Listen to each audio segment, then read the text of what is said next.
Let's get ready to throw down. Let's, because Clint's drinking. Al, what do you got? Last words, nuggets, anything else? Well, back to Clint, owning the mistakes that occur in your process. Don't have too many of them, obviously. Fix them as you go along. But if you're in front of a prospective client, you're doing business, and something does go awry, have the nuts, be the man to step up and own it, and then start like hell working to fix it as best you can. And I think because nothing's, I mean, there are ups and downs in every sales process. So, yeah. You know, I don't even think it's about being the man. I just think it's about being the adult, right? Yeah, there you go. Even better. Like own your mistakes, own the good things, because nobody gives a shit about your excuses. Like nobody on the planet, like at all. So, Clint, what do you got? Nuggets, last words? Yeah. So, good advice, bad advice. There's a lot of both out there, right? And I think that it all has to be tailored to fit what you do in your industry, your personality, who you're dealing with on the other side of the table. There's so many variables to all the tips and tricks and all this stuff that you have to formulate your own process. And I'm even talking about your own process within a company's process or a team's process. Mm-hmm. Everything just doesn't tailor fit everybody off the shelf, right? You got to tailor it to you. Don't be afraid to buck back and show, if you've got a reason that it doesn't work for you, have the information, prove it. I think that everybody has their gut feeling, especially in the personality spectrum. If it feels bad for me, I'm a gut driven person. I just dump it, right? If it feels good, I run with it, and I'll make the best out of each situation because that's who I am. But somebody like John, where it's fact driven, he has his own gut feeling, right? Because the facts aren't there and it doesn't align on paper. That's still a gut feeling, whether it's driven that way or not.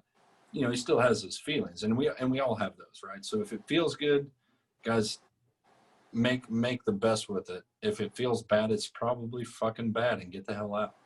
That's good. Miss Nan, what you got?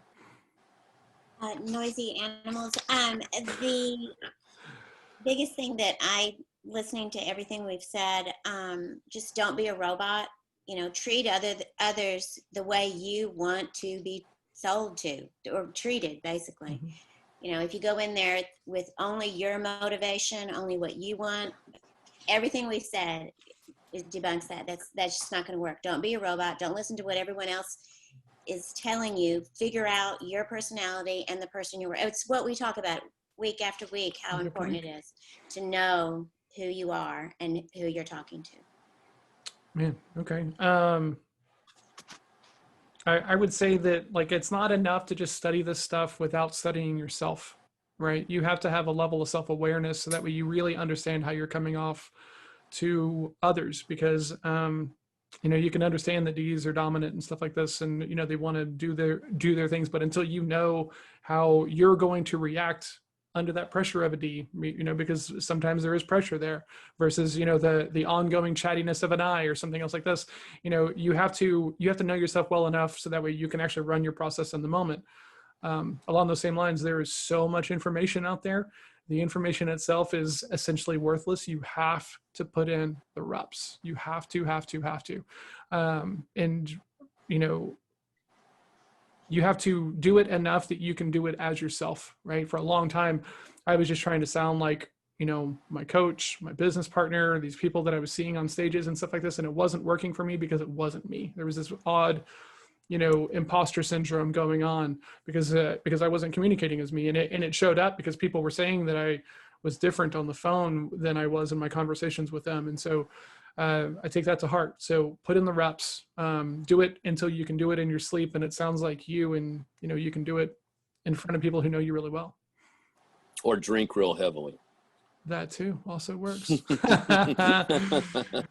Guys, if you are in sales and somebody else who might be struggling, or even if you're not in sales and somebody who is, please share this with them. If you have a question or a comment, or you know, you want to tell us that that our advice sucks, send us a text, 817-345-7449. I'll send Clint to your house, you know, and you can deal with that if you'd like, as he's flexing over there.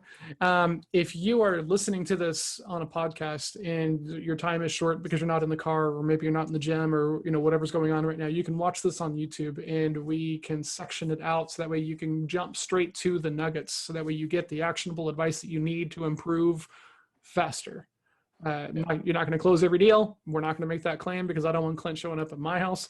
But if you want to improve, you gotta put in the time, and YouTube is an easier way to put in less time and get some nuggets. So please like and subscribe this video. If you do watch it on YouTube, leave us a review if you would like to help us out, because reviews help a lot. And follow us on social media. Everything is at Sales Throwdown, and we've been putting out a lot of content. So follow us. Hope the content helps, and we'll see everybody really soon. Cheers. See.